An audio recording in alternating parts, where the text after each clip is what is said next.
Persiapan mudik yang matang tentunya menjadi kunci keselamatan saat mudik pemirsa. Dan untuk membahas hal ini sudah bergabung bersama kita ada pakar keselamatan berkendara, ada Sony Susmana. Selamat siang Mas Sony, bisa mendengar suara saya ya? Selamat siang Mas Yudi. Baik, Mas Sony, ini saya awali pertanyaannya dengan seperti ini. Apakah pemahaman masyarakat Indonesia tentang safety riding ini sudah cukup memadai, termasuk juga akan melakukan perjalanan mudik seperti ini Mas Sony? Sebenarnya ukurannya kan tingkat kecelakaan ya, data-data itu ada di teman-teman kepolisian. Kalau kita mengacu ke tahun-tahun sebelumnya, memang angka kecelakaan ini masih tinggi. Harusnya yang namanya mudik ini kan sebuah perjalanan liburan yang menyenangkan ya. Kenapa? Karena ketemu keluarga besar, kemudian suasananya berbeda dengan aktivitas sehari-hari di tempat pekerjaan. Kemudian di sini ada quality time kebersamaan bersama keluarga di dalam perjalanan. Nah ini sebetulnya harus diresapi kemudian dinikmati.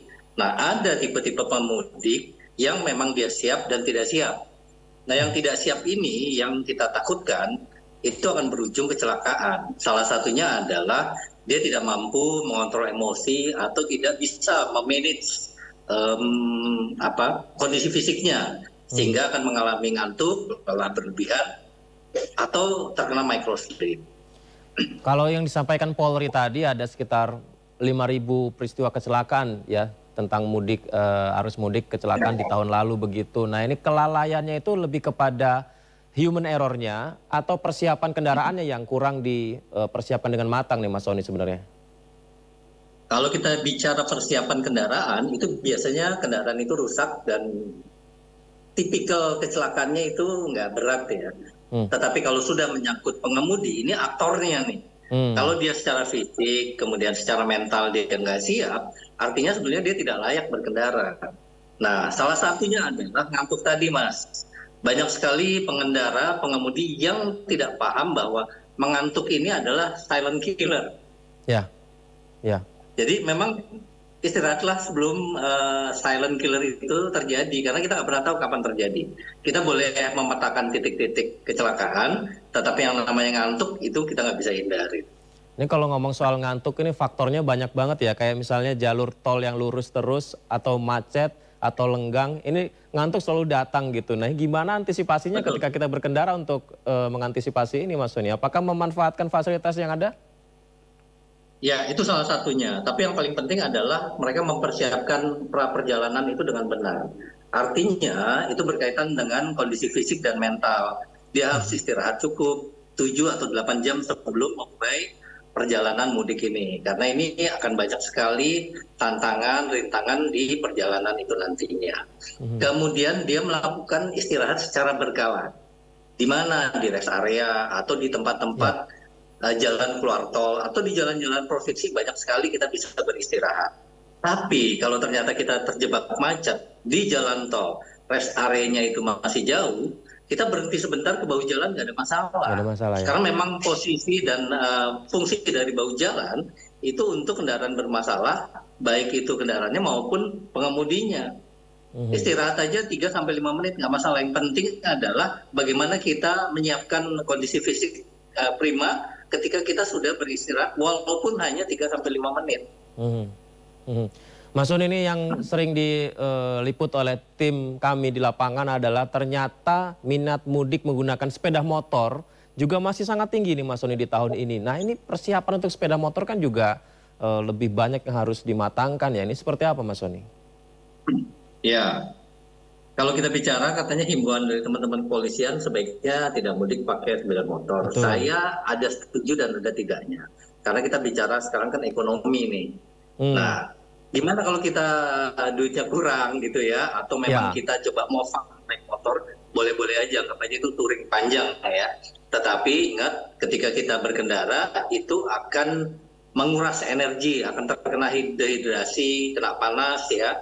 Atau nanti ada cuaca buruk, ada hujan, kita akan basah. Sehingga kondisi-kondisi tersebut harus diantisipasi dengan durasi berkendara maksimalnya itu 2 jam. Kemudian diselingi istirahat. Karena nanti di jalan provinsi banyak sekali rest area yang disiapkan oleh teman-teman dari APM misalnya, atau dari pihak-pihak pemerintah.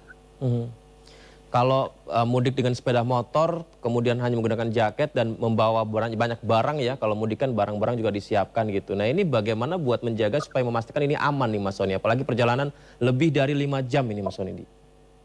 Ya, konsekuensi dari kita naik motor adalah bagaimana kita mampu menjaga kondisi fisik kita.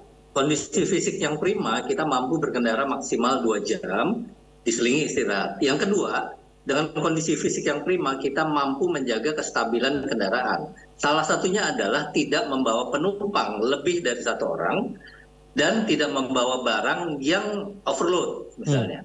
Atau kita mudik cuma sebentar, naik motor bahayanya banyak. Ayo kita belajar untuk menghindari hal-hal tersebut dengan menyikapi itu tadi, Mas. Ada beberapa hal juga yang disiapkan oleh pemerintah, dalam hal ini Dinas Perhubungan dan pihak kepolisian, pemetaan titik-titik rawan kecelakaan dalam arus mudik ini. Apakah ini sudah cukup diterima dan dimengerti informasi seperti ini oleh para pemudik, atau masih bingung sebenarnya Mas Tony, apakah cukup? Kalau kita bicara edukasi memang masih sangat-sangat kurang ya. Tetapi diterjunkannya personil 7.000 lebih di lapangan itu sudah sangat-sangat membantu. Paling tidak mengarahkan, kemudian menghimbau, kemudian menertibkan. Dan kita wajib mengikuti arahan dari petugas tersebut. Selain sepeda motor juga banyak yang menggunakan alternatif kendaraan lain. Ini seperti ada juga bajai sepeda. Ini tanggapan Anda gimana nih dengan fenomena-fenomena ini Mas Sony? Selama itu memenuhi syarat jalan, menurut saya silakan aja. Yang penting adalah dia bertanggung jawab terhadap perjalanan ini. Karena di perjalanan ini dia tidak sendirian, mungkin juga bawa barang, mungkin juga bawa penumpang. Yang dibawa ini pasti orang-orang yang dia kenal, baik itu anak, istri, keluarga, atau teman dekat, ya kan?